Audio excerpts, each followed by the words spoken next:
Good morning. ప్రభువైన యేసుక్రీస్తు వారి పరిశుద్ధ నామములో అందరికీ శుభాలు. ఈరోజు మన అనుదిన ఆత్మీయ ఆహారంగా ఇర్మీయా గ్రంథం 26వ అధ్యాయం 11వ వచనాన్ని ధ్యానించుకుందాం. యాజకులను, ప్రవక్తలను, అధిపతులతోనూ, సమస్త ప్రజలతోనూ ఇలాగనిరి, మీరు చెవులారా వినియున్న ప్రకారము ఈ మనుష్యుడు ఈ పట్టణమునకు విరోధముగా ప్రవచించుచున్నాడు. గనుక ఇతడు మరణమునకు పాత్రుడు.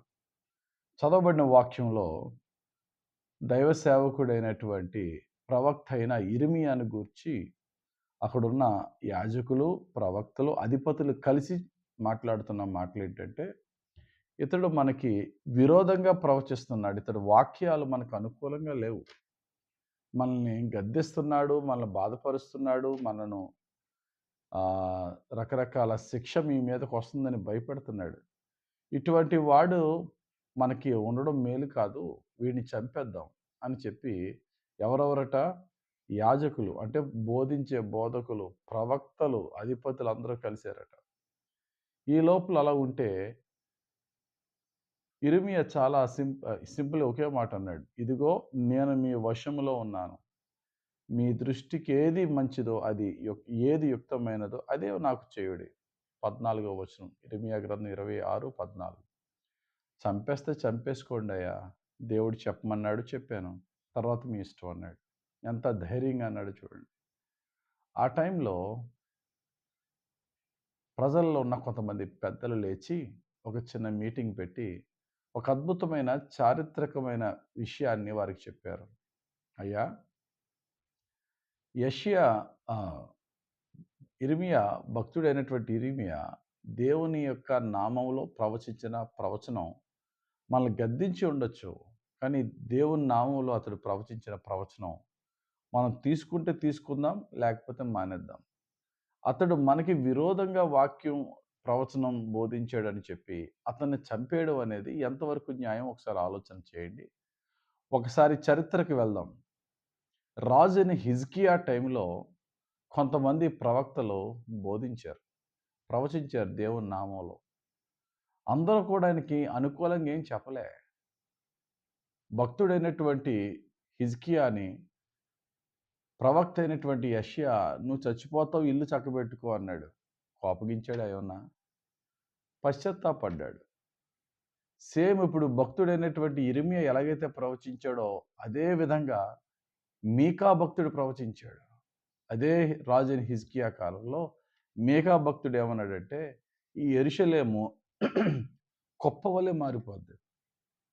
శత్రువులు వచ్చి ఈ యెరూషలేముని రాళ్ళ కుప్పగా చేస్తారు, దిక్కులేనోళ్ళు అయిపోతారు, మీరు జాగ్రత్త అని హెచ్చరించాడు. మీకా గ్రంథం 3:12 వచనంలో.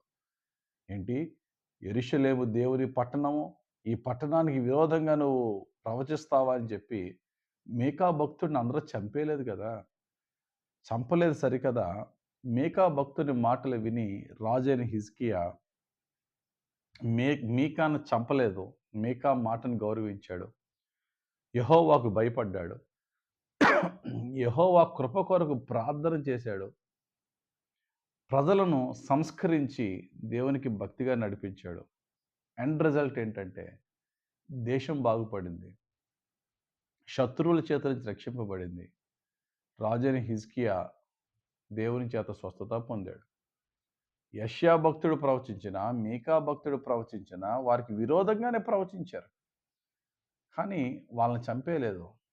అతను మారు మనసు పొందాడు, దీవింపబడ్డాడు. మనం ఎందుకు ఇలా తీసుకోకూడదు అని ప్రజల పెద్దలు లేచి చెప్పిన మాట ఇర్మీయా గ్రంథం 26వ అధ్యాయం 18వ వచనంలో మనకు కనబడుతుంది. దీన్ని బట్టి మనం చూసినట్లయితే మన ముందు జరిగిన చరిత్రని ఎందుకు దేవుడు మనకి ఇచ్చాడు? పోనీ చరిత్ర వరకు అక్కర్లేదు, పుస్తకాలను చదివే చరిత్ర అవసరం లేదు. మన ముందు కాలం చేసిన వారు మన బ్రదర్స్ అవ్వచ్చు, లేక మన ముందు చనిపోయిన వారు ఏ విధంగా వారి యొక్క జీవితాలు లాభపడ్డాయి, నష్టపడ్డాయి, దేవునికి విరోధంగా జీవించిన వారు ఎలాగయ్యారు, దేవుని అంగీకరించి దేవునికి లోబడిన జీవితాలు ఎలాగున్నాయి, ఒక్కసారి పరిశీలన చేసి తెలుసుకుంటే మన జీవితాలు మార్చుకోవచ్చు. పౌలు భక్తుడు చక్కటి మాట అంటారు. కొరింథీయులకు రాసిన మొదటి పత్రిక 10వ అధ్యాయం 11వ వచనం. ఈ సంగతులు దృష్టాంతములుగా వారికి సంభవించి యుగాంతమందున్న మనకు బుద్ధి కలుగుటకై రాయబడెను. ఆల్రెడీ చరిత్ర ఎందుకు రాయబడిందంటే, చివరి కాలంలో మనకి బుద్ధి కలుగ చేయడానికి ముందున్న వారి చరిత్రలు రాయబడ్డాయి. కాబట్టి మనము మన కళ్ళ ముందే కాలం చేసిన వారు, మన కళ్ళ ముందే జీవితంలో పొరపాట్లు చేసి నష్టపోయిన వారిని చూసినప్పుడు, మనం ఆ మార్గంలో వెళ్ళకుండా ఉండాలనే మేలుకొలుపు కలిగి ఉండాలి. మన కళ్ళ ముందే ఎంతోమంది దేవునికి విరోధంగా జీవించి నష్టపోయిన వారున్నారు. మనం వాళ్ళ బాటలో నడిచి మనమెందుకు నష్టపోవాలి? చరిత్రని, జరిగిపోయిన కాలంలో జరిగిన సందర్భాల్ని, సంఘటనల్ని జాగ్రత్తగా ధ్యానించుకొని, తెలివైన వారముగా మన ముందు నడిచిన వారి తప్పులు చేయకుండా దేవుని ప్రీతికరంగా జీవిద్దాం. చరిత్ర ద్వారా మేలుకొందాం. మన జీవితాన్ని సరిచేసుకొని ఆశీర్వదింపబడదాం. దేవుడు తన పరిశుద్ధ వాక్యం దీవించి మనల్ని రక్షించునుగాక. ఆమేన్. పరిశుద్ధుడా, ప్రేమ కలిగిన తండ్రి, ఈరోజు ఇచ్చిన వాక్యం బట్టి స్తోత్రాలు. మా ముందు జీవితాన్ని ముగించుకున్నవారు, మరణించిన వారు, నీకు ప్రీతికరంగా జీవించి ఎలా బాగుపడ్డారు, నీకు విరోధంగా జీవించి ఎలా నష్టపోయారో మా కళ్ళ ముందు అనేకమైన ఎవిడెన్స్‌లు ఉన్నాయి. వాక్యాధారాలు ఉన్నాయి. ప్రభువా, వీటన్నిటిని మేము తలపోసుకొని ధ్యానించి, నీ మంచి మార్గంలో నడిచి, నీ శ్రేష్టమైన ఆశీర్వాదాలు పొందుకునే భాగ్యం దయచేయండి. నాయనా, మా ముందు నడిచిన వారి తప్పులు మేము నడవకుండా, మా ముందు ఎవరైతే తమ హృదయాలు కఠినపరుచుకొని నష్టపోయారో అటువంటి మార్గంలో నడవకుండా, యేసయ్య నీ వాక్యానికి లోబడి, నీ మంచితనంతో దీవింపబడే భాగ్యము, నీ నిత్య జీవానికి వారసులమయ్యే ధన్యత మాకు, మా కుటుంబాలకు దయచేయమని యేసుక్రీస్తు ప్రభు పరిశుద్ధ నామంలో ప్రార్థించి వేడుకొంచున్నాం తండ్రి. ఆమేన్. తండ్రి యొక్కయు, కుమారుని యొక్కయు, పరిశుద్ధాత్మ దేవుని సన్నిధి, సమాధానము, సంరక్షణ, కాపుదల ఇప్పుడెల్లప్పుడు మనకు తోడుండి నడిపించి దీవించును గాక. ఆమేన్.